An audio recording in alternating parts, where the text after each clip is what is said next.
అన్నమయ్య జిల్లా పుంగనూరు పట్టణంలో రోడ్డు భద్రతా మాసోత్సవాలు నిర్వహించారు. ఈ సందర్భంగా మోటార్ వెహికల్ ఇన్స్పెక్టర్ సుప్రియ మాట్లాడుతూ, మైనర్లు వాహనాలు నడపరాదని, అలా చేస్తే వారి తల్లిదండ్రులు శిక్ష అర్హులవుతారని ఆమె అన్నారు.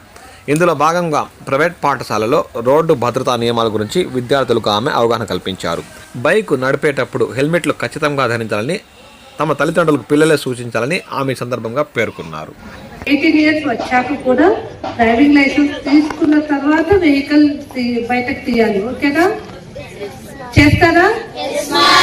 ఇప్పుడే అమ్మ నాన్న దగ్గరికి వెళ్ళి మాకు ఇప్పుడే వెహికల్స్ కావాలి, మా ఫ్రెండ్స్ వేరే వాళ్ళంతా వెహికల్స్ లో వస్తున్నారు, మాకు వెహికల్స్ కావాలి అని అడుగుతారా?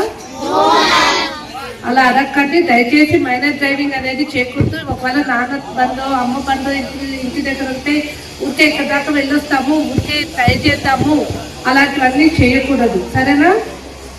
చెయ్యరు కదా?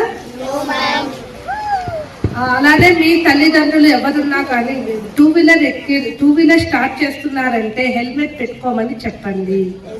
చెప్తారా? ఎందుకు హెల్మెట్? ఎందుకు?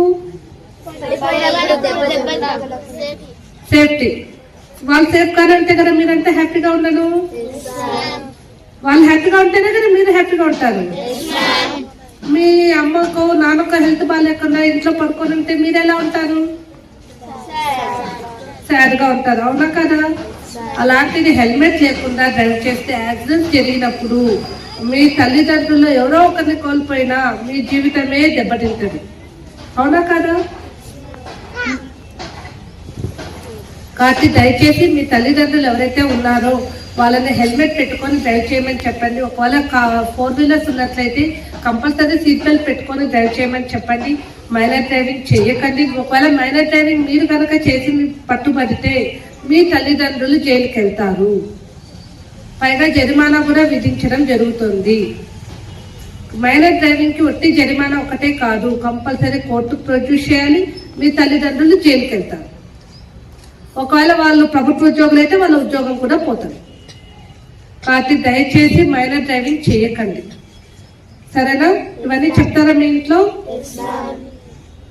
హెల్మెట్ పెట్టుకోమని చెప్తారా? తప్పకుండా చెప్పాలి.